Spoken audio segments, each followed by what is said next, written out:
Hi guys, welcome to my channel again. দেখো চলে এসেছি নতুন আরেকটা ভিডিও নিয়ে। তো আজকের এই ভিডিওটাতে আমরা মূলত আলোচনা করব অঙ্গনওয়াড়ি কর্মী এবং আশা কর্মীদেরকে নিয়ে।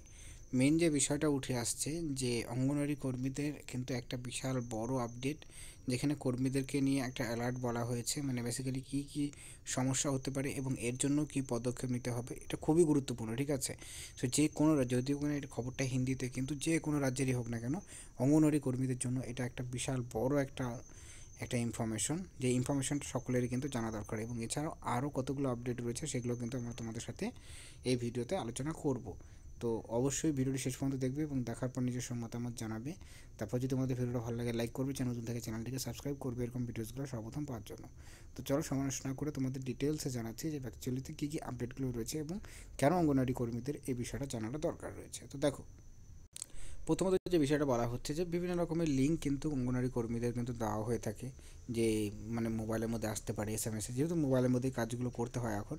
তো সেক্ষেত্রে বিভিন্ন রকমের লিঙ্ক আসতে পারে। তো বলা হয়েছে যে কোনো রকম লিঙ্কে যাতে অঙ্গনওয়াড়ি কর্মীরা তারা যদি এখানে তারা যাতে সেই লিঙ্কটা ক্লিক না করে, মানে লিঙ্কটার মধ্যে যাতে তারা না ঢুকে। ঠিক আছে, এবং এবং তারা তাড়াতাড়ি যাতে এই যে নম্বরটা দেওয়া রয়েছে 1930, এই নম্বরে যাতে তারা সম্পর্ক করে, মানে বেসিক্যালি ফোন করে, যে এবং তাদেরকে এই বিষয়টা সম্বন্ধে জানায়। ঠিক আছে, কারণ কি এগুলোর থ্রুতে কী হচ্ছে, বিভিন্ন রকমের কিন্তু স্ক্যাম তৈরি হচ্ছে এবং স্ক্যামের থ্রুতে কিন্তু বিভিন্ন রকমের কর্মীদের সমস্যার সম্মুখীন হতে হচ্ছে, যার জন্য কিন্তু কেন্দ্রীয় সরকারের তরফ থেকে বা রাজ্য সরকারের তরফ থেকে কিন্তু এই ধরনের নতুন নতুন গাইডলাইন্সগুলো কিন্তু দেওয়া হচ্ছে অঙ্গনওয়াড়ি কর্মীদের জন্য। তো সে যে কোনো রাজ্যেরই হোক না কেন, যেরকম কোনো যেই লিঙ্কগুলো মনে করো তোমাদের অফিসিয়াল লিঙ্ক না, সেগুলো কিন্তু তোমরা অবশ্যই ক্লিক করবে না, তাহলে তোমাদের কিন্তু বিভিন্ন সমস্যার সম্মুখীন হতে লাগতে পারে। তো এটা একটা বিষয় ছিল যেটা প্রত্যেকটা রাজ্যের অঙ্গনওয়াড়ি কর্মীদের কিন্তু এই ইনফরমেশনটা জানাটা দরকার।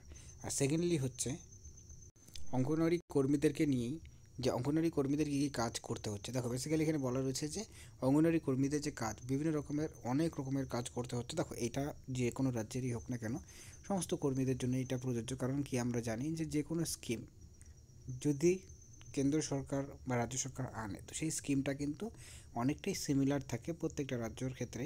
সেই ক্ষেত্রে প্রত্যেকটা রাজ্যে সেই স্কিমটা চালু হতে পারে কিছুটা, কোনো স্কিম অন্য কোনো রাজ্যে আগে হচ্ছে এবং অন্য কোনো রাজ্যে কয়েকদিন পরে হচ্ছে, কিন্তু সেই স্কিমগুলো কিন্তু অবশ্যই সেই পার্টিকুলার রাজ্যে কিন্তু চালু অবশ্যই হবে। তো যার জন্য কি সেই স্কিমগুলো সম্বন্ধে বা অন্য অন্য জায়গাতে কী হচ্ছে এই বিষয়গুলো আগের থেকে জানা থাকলে কর্মীদের কিন্তু অবশ্যই একটা বেনিফিট তারা পাবেন, যার জন্যই কিন্তু এই বিষয়টাকে তুলে ধরা হচ্ছে। এখানে বলা হচ্ছে কী কী জিনিস। দেখো একটা হচ্ছে যে ফেস রিকগনাইজেশন, এখানে একটা বিভিন্ন সমস্যার সম্মুখীন হতে হচ্ছে কর্মীদেরকে। এবং এছাড়া অনলাইনে এখন কিন্তু বিশেষ করে বিভিন্ন রকমের ফ্রড হচ্ছে, যেটার জন্য আমি একটু আগে তোমাদের জানালাম বিষয়টা কী করতে হবে এবং কোথায় তোমাদের কাজটা, মানে কোনো লিঙ্ক আসলে লিঙ্কে কিন্তু ক্লিক করা যাবে না। এবং এছাড়াও অনেক কর্মীদের এরকম রয়েছে যে অনেক দূরে দূরে গিয়ে তাদের কিন্তু সার্ভেগুলো করতে হচ্ছে বিভিন্ন রকমের, যে কতজন আসছে না আসছে এবং না আসলে কেন আসেনি, বিভিন্ন রকম বা প্রেগনেন্ট ওমেনদের গিয়ে দেখা, এরকম ধরনের কাজগুলো কিন্তু তাদের একদম ডিটেলসে করতে হচ্ছে।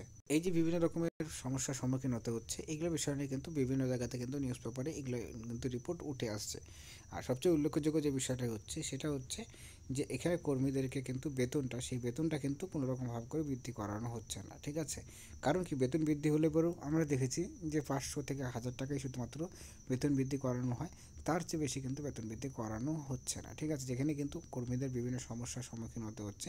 তো এই ক্ষেত্রে কর্মীদের কিন্তু বেতনটা অবশ্যই বৃদ্ধি করে এই ক্ষেত্রে সরাসরি 15-16 হাজার টাকা কিন্তু করাটা অবশ্যই দরকার। এবং এ নিয়েও কিন্তু এর আগেও আমরা দেখেছি যে দেশব্যাপী একটা আন্দোলনও কিন্তু হয়েছে এবং সম্ভবত তোমাদের কিন্তু নেক্সট ইয়ারে কিন্তু বেতন বৃদ্ধি হলেও হতে পারে, বাট সেটার কনফার্মেশন এখনও কিন্তু কোনো রকমভাবে করে আসেনি।